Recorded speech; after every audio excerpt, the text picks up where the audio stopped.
Let me ask you an honest question.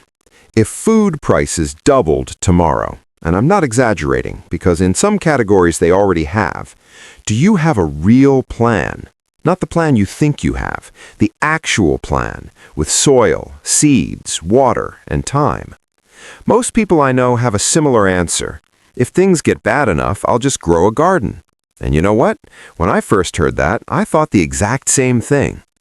Today, I know that this sentence, said with the best intentions in the world, is one of the most dangerous traps a person can fall into when it comes to real food security. And that's exactly what I want to talk to you about in this episode. Part 1. The illusion of I'll learn when I need to.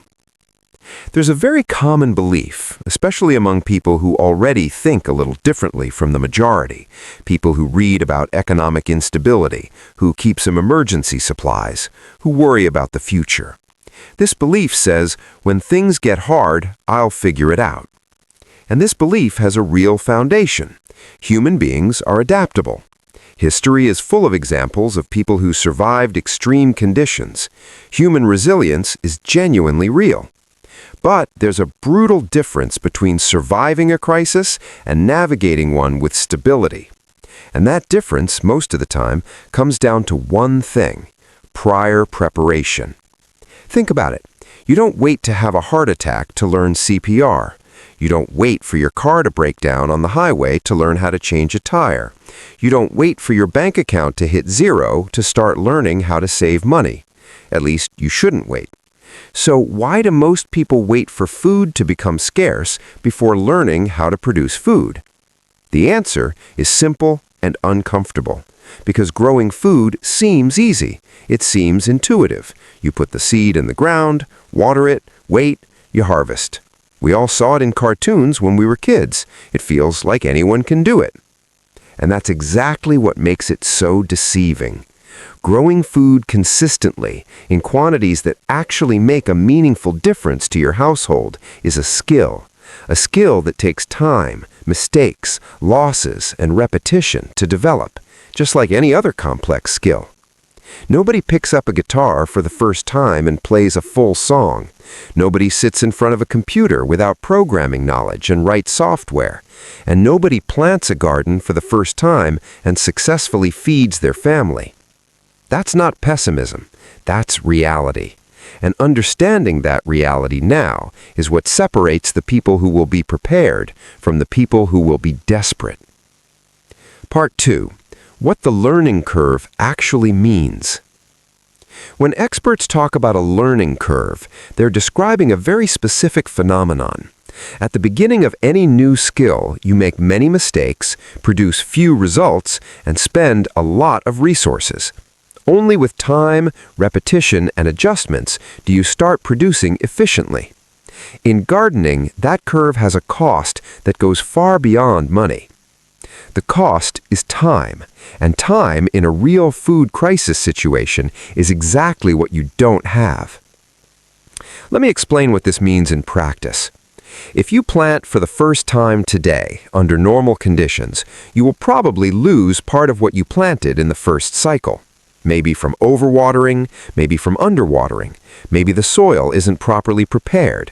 Maybe pests show up and you don't know how to respond. Maybe the sun hits too hard or doesn't hit enough. Maybe you chose the wrong plant for your region and climate. Each one of these mistakes under normal conditions is a valuable lesson. You lose that bed, you understand what happened, and you adjust in the next cycle. No big deal. But imagine this in a real scarcity situation.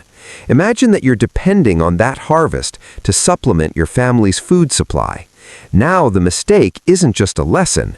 The mistake is food that won't exist. It's weeks of work gone to nothing.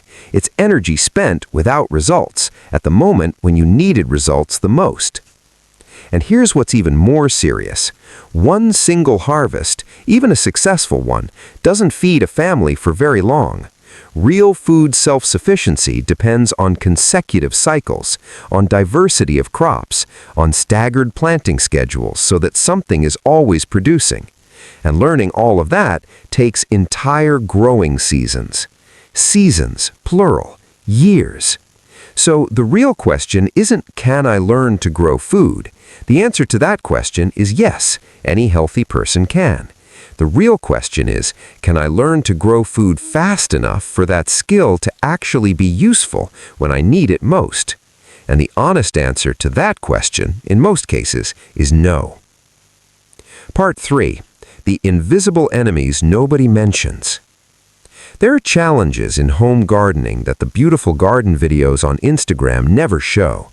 I need to talk about them because they are, in practice, the main reasons why people who start with enthusiasm end up frustrated and giving up.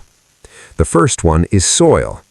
Most people who live in cities, especially in apartments, townhouses, or homes with limited outdoor space, don't have access to living soil that's rich in nutrients and biologically active. What they have is compacted earth, possibly contaminated, without the structure necessary to support consistent food production. Building fertile soil takes time. It requires compost, organic matter, microorganisms, and pH balance. It's not something you do in a weekend. It's a process that takes months, sometimes years, to stabilize. The second enemy is climate. And I don't just mean drought or excessive rain, although those are also serious problems. I mean knowing the microclimate of your specific space. Which part of your yard gets morning sun? Which part is in shade by the afternoon? Where does moisture accumulate when it rains? Where does the wind hit hardest?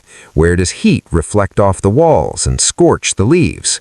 This information can only be learned by living in that space long enough, observing, experimenting, paying attention through the seasons. The third enemy, and perhaps the most devastating, are pests and plant diseases. I need to be direct here.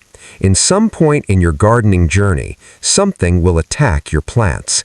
This isn't a possibility, it's a certainty. And when it happens, if you don't know how to identify the problem and respond with the right solution, you can lose an entire production in a matter of days. There's an enormous range of possible problems: fungal infections, bacterial diseases, viral conditions, insects that attack roots, stems, leaves, and fruit, animals that eat young seedlings. Each problem has a specific cause, a specific life cycle, and a specific solution. And here's the worst part. Some pests and diseases look identical on the surface, but have completely different origins. Treating the wrong problem doesn't just fail to solve it, it can actively make things worse. The fourth enemy is the actual time commitment. A productive garden is not a plant you water every now and then. It is a living system that demands near daily attention, observation, adjustments, pruning, replanting, pest control, fertilizing, calibrated irrigation. Anyone who underestimates this commitment will inevitably abandon the garden before completing the first productive cycle. And the fifth enemy, this one is the quietest of all, is scale. A small garden, the size that most people can realistically manage at home, produces far less than people imagine. To give you a concrete sense, providing a reasonable daily serving of vegetables for a family of 4 would require a fairly significant production area with multiple crops in rotation throughout the entire year. This doesn't mean a home garden isn't worth it. It means you need to have realistic expectations about what it will and won't do for you. Part 4. The turning point. What actually works. After everything I've just said, you might be thinking, so there's no point. I'll give up before I even start. No, that's not the message. The message is different. The message is start now while you can still make mistakes without serious consequences. Because there's a fundamental difference between learning to grow food during a period of calm and trying to learn during a period of pressure. And that difference is enormous. When you learn now, with time, without urgency, without depending on that garden bed to survive, every mistake becomes information. Every plant that dies teaches you something that will save the next one. Every cycle you complete, even with mediocre results, makes you exponentially more competent in the next. In 2 or 3 years of consistent practice, even in small spaces, you develop something that has no price: practical competence with your specific environment. You know your soil, you know your microclimate, you've already dealt with the most common pests in your region, and you know how to respond. You've already built the care routine that fits into your real life. That competence is what will make the difference if you ever truly need it. And there's a second equally important point. Your home garden doesn't need to be your only strategy. It should be part of a broader system of food resilience. So what does that mean? It means combining home production with other strategies: strategic stockpiling of basic foods with long shelf life, knowledge of local production sources, farmers markets, small producers, community exchange groups, and skills in food preservation and fermentation. Each of these strategies on its own is limited, but together they create a